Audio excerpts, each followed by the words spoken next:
the temptation to pursue different business opportunities is, in my experience, one of the most difficult things to do. And I've heard a lot of people talk about this, Hormozi included, where a lot of the time the biggest challenge is just sticking with what you originally decided to do. Because a lot of the time, take mine for example, it is copywriting for businesses, where that's a service that I have to provide to people.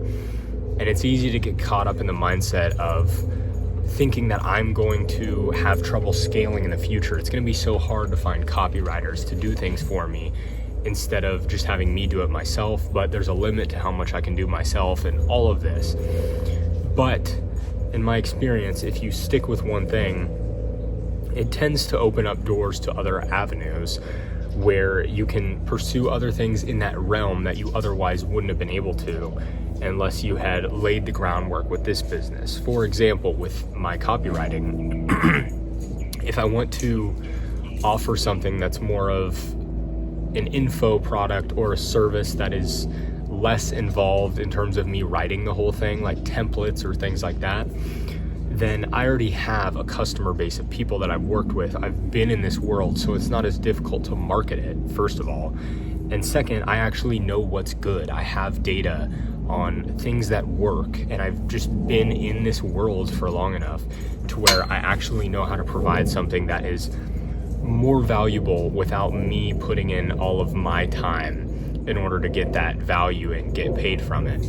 So whenever I'm thinking of doing something else that might be easier to make money or easier to scale, I try to remember that there's a reason why not everyone can do that. I think there is some groundwork you have to lay with having just a basic business and learning about that world. Because if you try to do something, if you have no, like if I have no graphic design experience and I'm trying to sell people filter templates, or it's probably not filters, but you know what I mean, templates for something or presets or whatever they sell, I'm probably not going to do that well because I don't know what's good. I don't know who to show it to. I don't know what kinds of customers want that.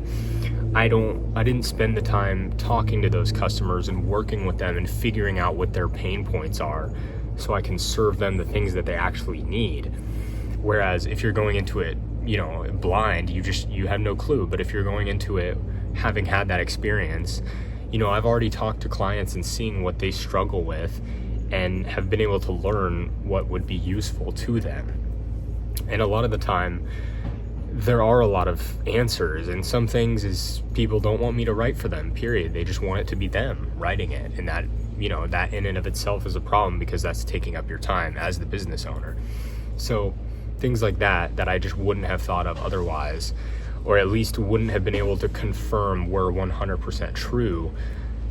It's difficult. So if that's the case, I need to stick to what I'm doing and just trust that it will open doors along the way, as opposed to trying to switch to something that might seem like it has a much larger payout, but it's really just me hurting myself in the moment, trying to get greedy and make more money. So I'm trying to go through what I need to, and maybe I'm totally wrong. I have no idea. Maybe I should be in a better vehicle, but it's my guess that if I stick to one niche and stay in that world, I will learn enough to where I'll be able to come up with an iteration, already have clients, already understand their pain points, and I'll actually be able to come up with something useful that people will buy in the future, or even in addition to my current business, as opposed to switching to something like if I decided to turn this channel into teaching people how to market, and then I sold a course on it, and I just made a ton of shorts every day telling people how good I am at marketing, and then I sent people to my course.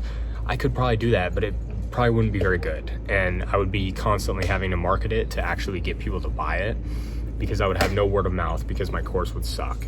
And I have seen a lot of people doing this, unfortunately, and there are good courses out there, but that is kind of what I see, and I think a lot of people understand that now at this point. But it's things like that I'm trying to avoid. I'm trying to go in the direction where I can find something that is an absolute no-brainer. Like if I can find an email template that works for every business, how valuable is that? I could charge thousands, tens of thousands for things like that, where it's like this subject line is guaranteed to make you X amount of, or get you X amount of a percentage of open rates. And for some businesses, if they have a lot of people on their list, that's really valuable. That's worth thousands, tens of thousands of dollars, because if you can plug it in and it just instantly makes them more money, more than I charge, then it's an absolute no-brainer. So those are the kinds of things I'm thinking about in terms of my own business right now, and trying to convince myself to stick with it and stay doing the process that may be the lower leverage opportunity at the moment.